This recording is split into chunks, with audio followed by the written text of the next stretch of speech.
Hi everyone, welcome back. Thanks for joining us today. We've got a new story to share, so let's begin. My name is Vance, and I want to tell you a story about how I learned the hard way the lessons of betrayal. I believed in my wife, Winnie.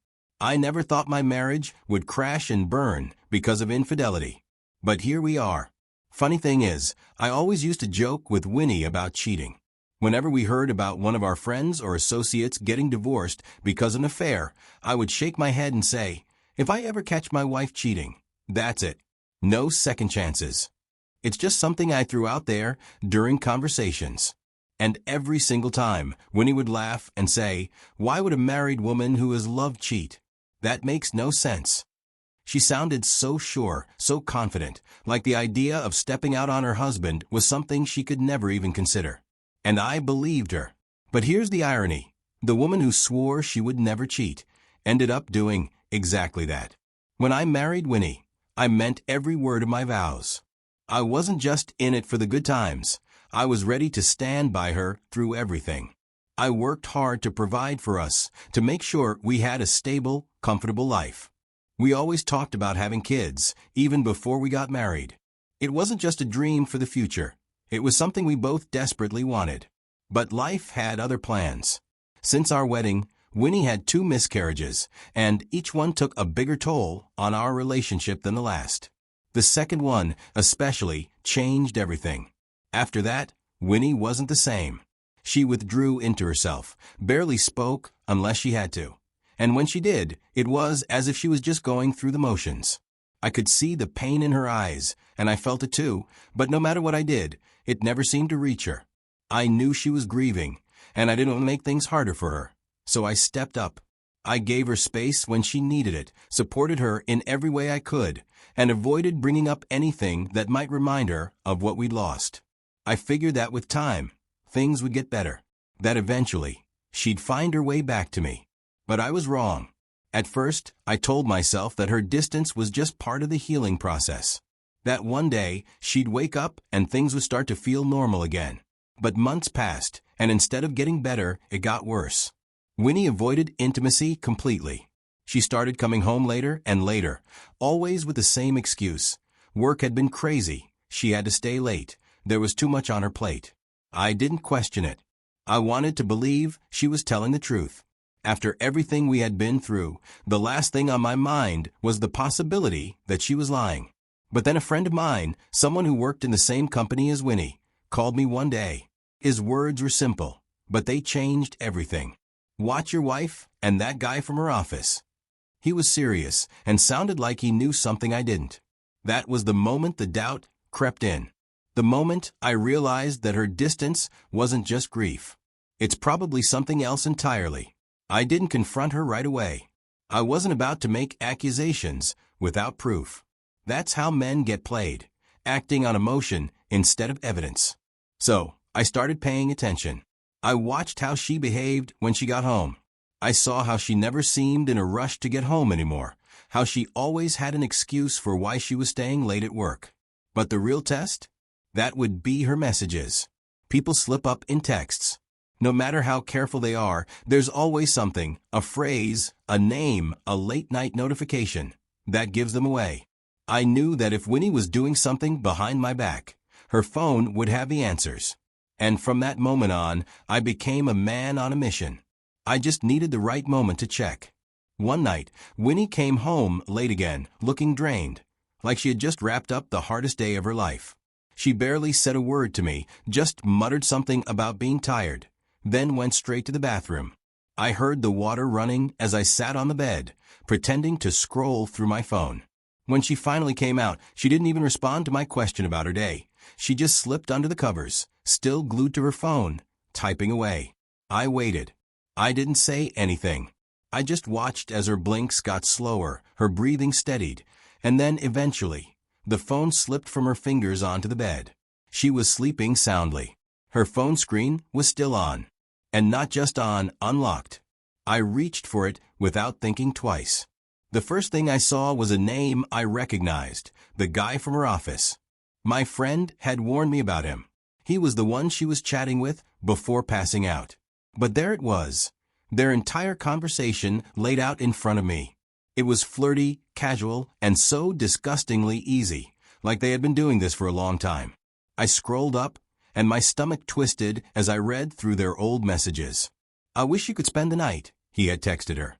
And she responded with a line that broke me into 1,000 pieces. "I want that too, but my husband will suspect I'm cheating." I read that line again, and again, then keep scrolling. Message after message, they joked, they laughed, they made plans to meet up after work. My wife, the woman thought was just struggling with grief, was cheating on me. She knew it was wrong. She knew it would destroy me. And she did it anyway. I wanted to throw the phone. I wanted to wake her up and demand answers. But I didn't. I took a deep breath, swallowed the rage burning in my chest, and did the only thing that made sense. I took screenshots of everything, transferred the screenshots to my phone, then deleted them from hers. She wouldn't know what I had seen. I placed the phone back, exactly as it was, and sat there in the dark, staring at the ceiling. I had just watched my marriage crumble in real time, and the person responsible was sleeping peacefully beside me. I woke up the next morning with my mind made up. I needed to be smart about this. So, I started with the mortgage. We had bought the house together 2 years ago, after renting for a while. Both of our names were on the loan, meaning if we ever split, I'd still be tied to it financially. The court would likely award her the house, and if she couldn't keep up with payments, I'd be on the hook for it too. That wasn't happening. I wasn't going to let her ruin me, financially, after already destroying our marriage. At breakfast, I kept my tone casual, like I was just passing along some important financial advice. I told her that our financial advisor had warned me about an impending economic downturn and suggested that it would be smarter to put the mortgage in just one person's name. I made it sound logical. Something responsible homeowners should do to avoid complications in the future. I told her it made the most sense to transfer the mortgage to her name alone. She didn't even question it. She just nodded and agreed. What she didn't know was that no financial advisor had told me anything. There was no looming crisis. The only crisis was the one I was about to bring down on her. This wasn't about financial security. It was about cutting my ties to her before I filed for divorce. Once my name was off that mortgage, she would be the sole owner. That meant the house would be completely her responsibility. If she kept up with the payments, fine. But if she missed even one, it would hit her credit, not mine. I was making sure that when I walked away, I wouldn't be left struggling.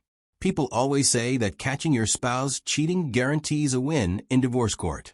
But that's not how it works. Courts don't run on emotions. Even if I had those text messages, she could claim they were just harmless flirting. And judges eat that kind of excuse up. I needed solid proof, something undeniable. So, before making any move, I booked a session with a divorce lawyer. I needed to know exactly what I was dealing with and how to protect myself. The lawyer told me that while cheating could help my case, I had to be smart about how I used the information. The texts were good, but I needed more clear visual evidence of Winnie being physically involved with this guy. That was when he recommended a private investigator, a professional who knew how to gather airtight evidence that would hold up in court. The investigator wasted no time. Within days, he was trailing Winnie and her coworker, tracking their movements after work. He didn't just take random pictures of them talking. He got exactly what I needed. He captured photos of Winnie leaving her lover's house late at night. That alone was damaging. But he didn't stop there. He recorded videos of her getting into her car after spending hours there. It was exactly what it looked like. When the investigator sent me the files, I sat there staring at my phone for a long time. Seeing those messages had hurt, but this was something else. How naturally she lived a double life. I saved every single file, backed them up in multiple places. I was a man preparing for war. I knew that if I was going to come out of this mess without being financially crippled, I had to act fast. The system isn't built to protect men in these situations. Even with all the proof I had, there was no guarantee that the court wouldn't still favor Winnie in the divorce. I had seen it happen before, cheaters walking away with half of everything, leaving the faithful spouse to pick up the pieces. That wasn't going to be me. So, I started moving money out of our joint account, little by little. Not enough to trigger suspicion right away, but enough to make sure that when the time came, she wouldn't have a cent of mine to claim. At first, it went unnoticed.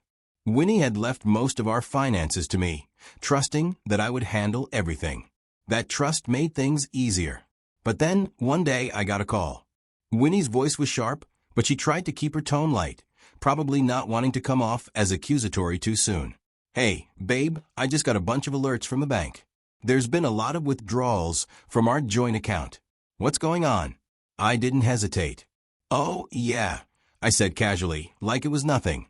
I spoke with our financial advisor. With the economy looking shaky, he recommended that we move some of our money into safer investments, hard assets, things that won't lose value if the market crashes. I could tell she was still processing it, so I kept talking. "It's nothing to worry about. It's all going into smart investments. We're just protecting ourselves for the future." I expected her to ask more questions, maybe push for details, but she didn't. She just sighed and said, "Okay, I just wanted to be sure." What she didn't know was that there was no financial advisor. There was no safe investment plan. The only person I was protecting was myself. Every dollar I pulled out was going into assets that the court wouldn't be able to trace back to me. Luxury watches, high-end jewelry, and valuable paintings. Things that could be sold for cash anytime, anywhere, without leaving a paper trail. If I had simply moved the money to another account, Winnie's lawyer could argue that it was still marital property.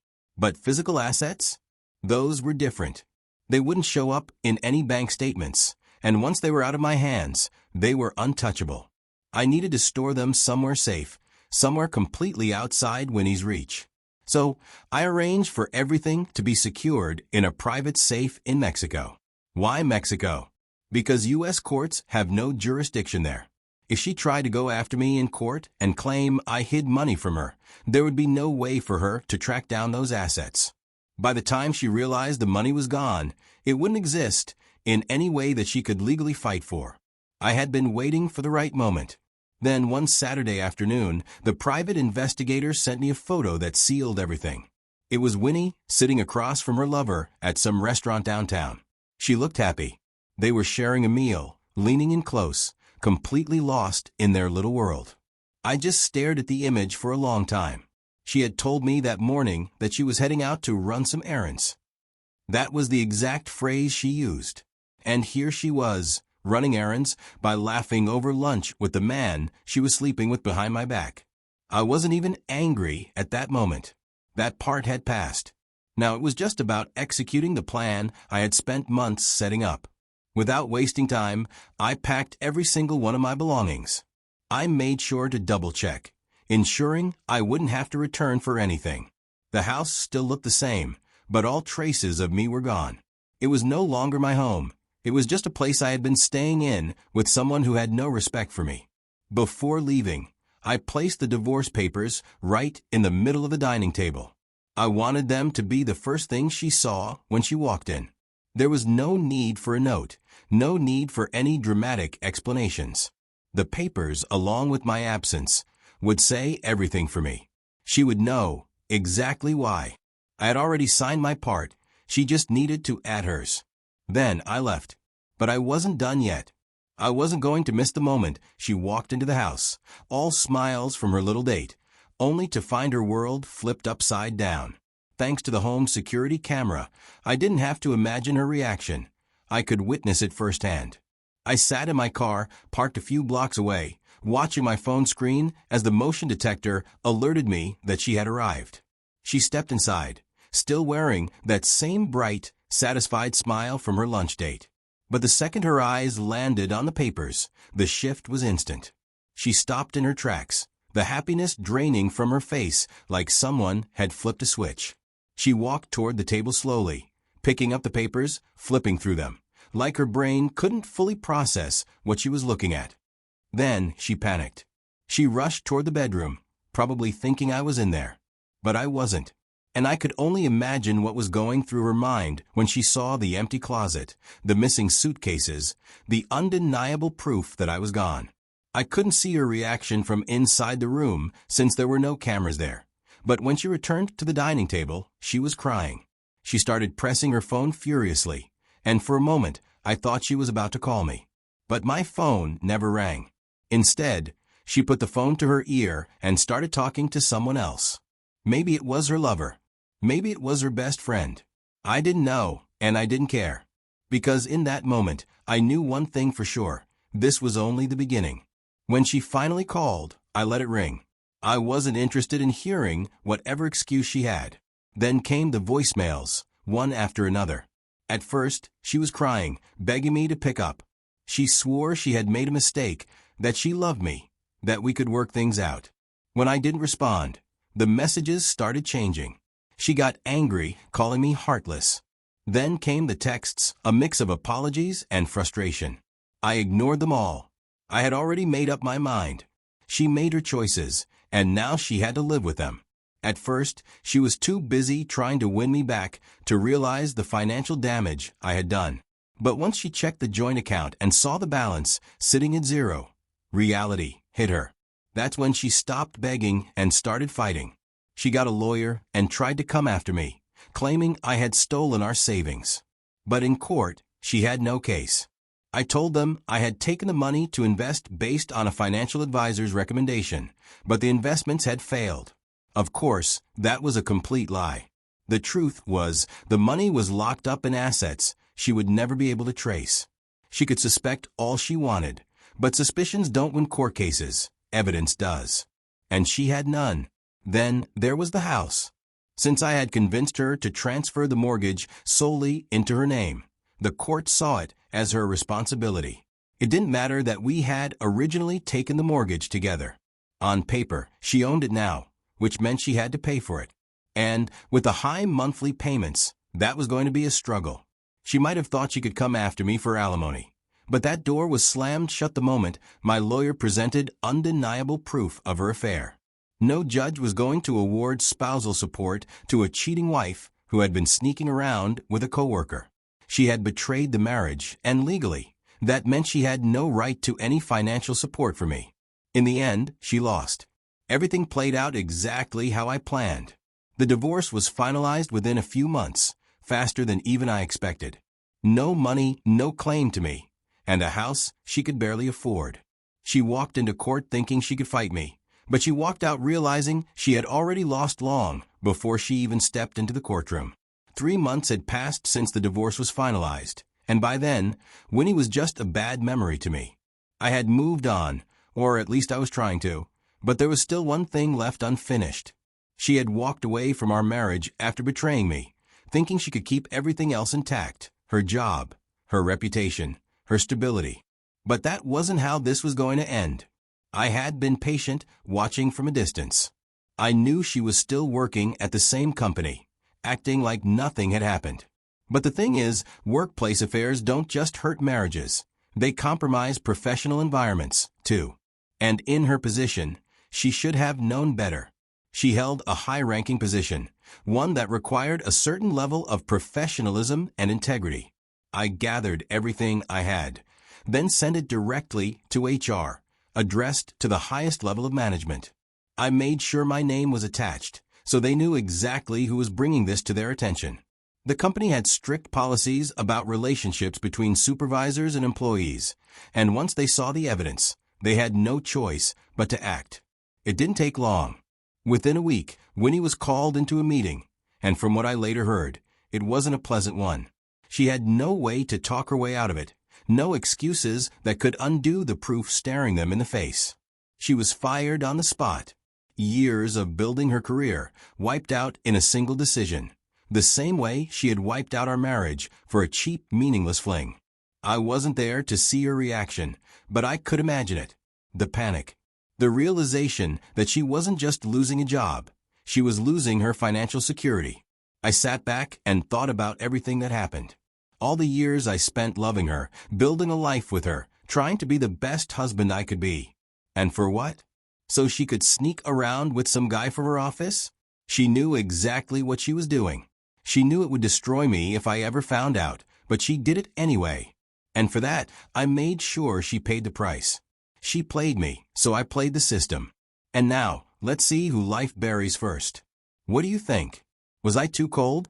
Too calculated? Or did she deserve every bit of what came her way? If you were in my position, what would you have done? Let me know in the comments. And if you enjoyed this story, make sure to like and share.